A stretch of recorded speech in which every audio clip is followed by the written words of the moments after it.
Good afternoon, and thank you for joining us virtually to celebrate our 2021 Junior Achievement Hall of Fame laureates.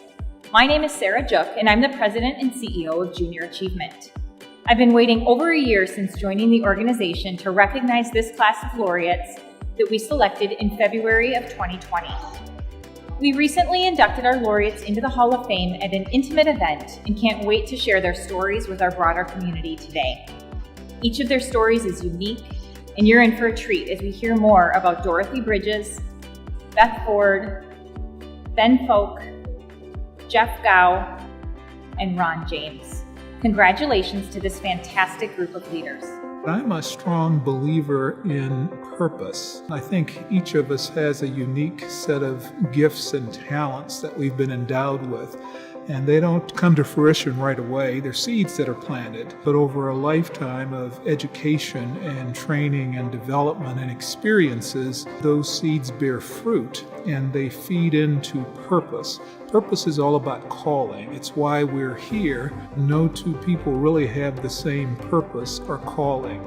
I was raised by a single mom who made ends meet to raise two boys, basically instilled in us the importance of following our dreams, but also being the very best that we could be, but embracing their efforts were the community. I grew up in the deep South in the 60s, civil rights movement, where people surrounded us and said, things are changing and we want you to be the very best that you can actually be.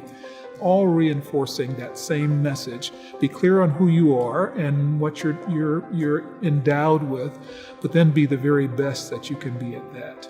Went to a small college in Creek, Nebraska called Doane College, and it's another lesson in persistence. I played football, went there on a football scholarship, met my sweetheart in college. We were engaged and were married, and I went to work in the telephone business. Was fortunate enough to moved pretty rapidly throughout the organization. We moved about 8 times in our first 12 years, but that gave us a chance to grow, and ultimately we added members to our family. My wife Renee and I had 2 sons, Joshua and Jordan. As I mentioned, I grew up in the telephone business. It was an interesting time because the old Bell system was just being broken up. It was considered a monopoly, and in the interest of competition, it was broken up.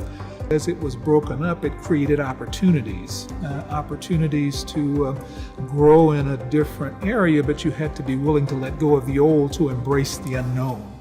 And that became another part of my early life's lessons is don't be afraid of the unknown. Early on in my career, I would be the first one to put my hand up when there was a new venture that we were going to pursue because it was a chance to explore and grow myself as well as help the organization grow. I had taken on assignments that gave me both experience in the U.S. as well as a global footprint, signed on with the Center for Ethical Business Cultures. Over the next 15, 16 years, it gave me an opportunity to do a number of wonderful things. We worked directly with companies here locally, as well as around the country and around the world as they wrestled with getting their culture right. I served on a 15-person task force with the United States Sentencing Commission, helping them integrate into law the whole notion of bringing together the what and the how.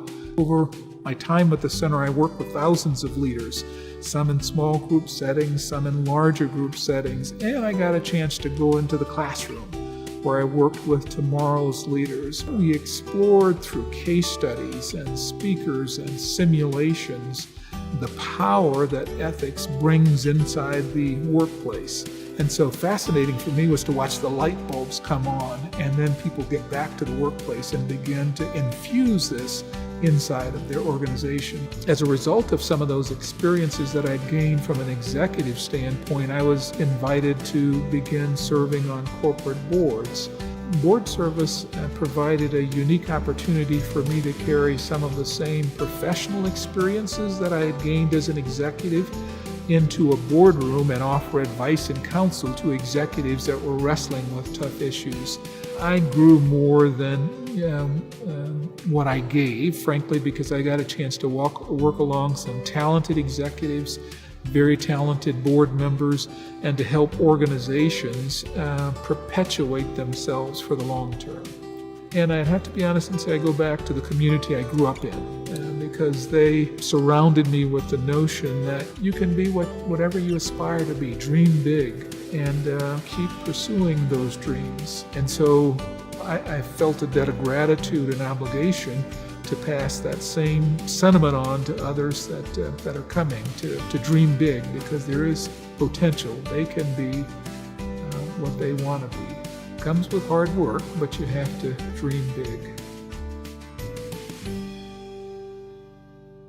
I just want to share a few perspectives on Ron James. And I think as we all go through life in our personal and professional journeys, we meet a variety of people along the way. And I have the good fortune of having Ron James as one of those special people in my life that has joined me on my journey. As the chair of the board for Bremer Financial Corporation, Ron and I have gotten to know each other pretty well over the last 5 years. And I'll never forget my first learnings from Ron. And he just had this very tremendous interest in getting to know me as an individual, because what he wanted to do was really figure out how he could best support my success and our team's success by learning more about me. And in that regard, I especially remember our very first meeting where we sat down one-on-one to just talk as CEO to board chair. And I had a very formal agenda. I had a list of things I wanted to get through. I had goals and objectives in mind for that conversation. And Ron just sat back and he was like, no, all we want to do is get to know one another. And it was really an opportunity for me to understand the importance of the fact that this is an individual that recognized these were two people that were likely going to work together for a long time. And the more we knew about each other, the more we could really do together. And so while we got through the agenda that day, I quickly learned the art from Ron of slowing things down, frankly, in order to speed things up. Because what he needed from me was to get to know me. Even though we had been through a long interview process and I thought he knew everything he needed to know about me, it was still that understanding of how I worked, how I led, and how he could be a part of that success. It was mostly about building trust. And what I learned is that the more we learned to know each other and how we could trust each other, the more we were able to put in motion and to speed things up in all the ways needed. Through the process of getting to know one another, I'd like to share a few things that I learned about Ron, his character, and his approach to work. After nearly 30 years as a successful person in the world of business, Ron identified the need for the business community at large for both ethics and equity. And he did something about it. And he did something very big about it. And that very big thing was that he started the Center for Ethical Business Cultures, focusing on how to assist business leaders in creating ethical and profitable business cultures at the enterprise, community, and global levels. And it didn't take long for the importance of that work to take root. And soon the University of St. Thomas incorporated it into its business school. It says so much about who Ron is as a person, to not only start the center, but to lead it, to build it, and to maintain it for the long term. I've come to really appreciate that one of Ron's greatest strengths is to embody the value of deliberation. Ron doesn't do anything fast. He takes his time to think completely through a situation or a given question at hand. My personality is one that is a little bit more decisive and action-oriented. And Ron has taught me the importance of what I now refer to as productive methodological. Ron is really an incredibly kind person. He's a straight shooter as well. He offers candor in his feedback in a way that you not only feel the value of being supported, but also equipped to learn. I think this is a really incredibly unique characteristic about Ron, and I think it especially distinguishes his business acumen as a leader. Bremer is absolutely better because of Ron's leadership.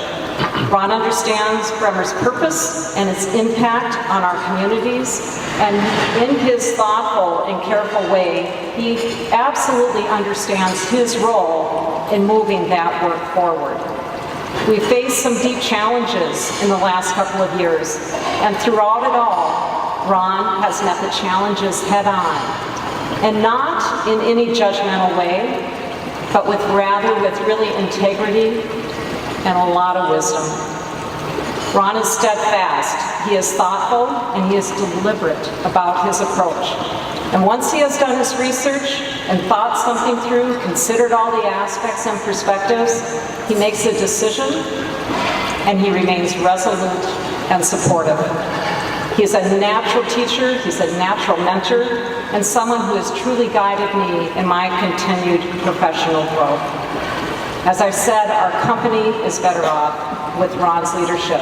I am better off because of Ron's mentorship. We can all learn so much from a wise and kind person like Ron James, and I am very grateful to know him and work with him.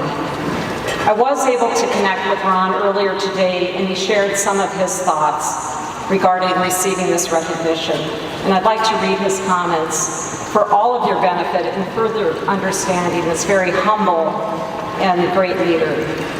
He asked me to first and foremost thank Junior Achievement for the work that you do in preparing the next generation of leaders, and also for recognizing business and community leaders. He asked me to extend his regrets that he and Renee could not be here tonight, but he also wanted to acknowledge his sons, Joshua and Jordan, who are representing their family and friends. Joshua, Jordan, can you guys stand? It's so great to have you here. Ron also asked me to congratulate his fellow recipients for all the work that you do in service to business and the community, and he expressed his humble appreciation to Junior Achievement and all the people involved, bestowing the recognition on all the recipients tonight. He also asked me to thank tonight's sponsors for their support as well. Finally, Ron shared some very personal thoughts regarding this award, and I'd like to read those directly for you.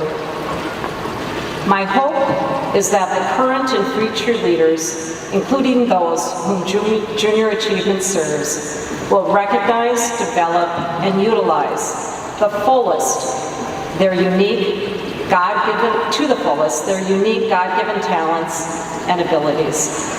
That we work together to ensure a society where everyone has an equitable opportunity to seek and to realize their full potential, both professionally, personally, and in service to our community. My heartfelt thanks to my wife, Renee, and children, Joshua and Jordan, and friends for the love and support they have given me, and to God, who has provided all. On behalf of Ron James, I accept this honor and recognition. I know it means a great deal to him. Thank you.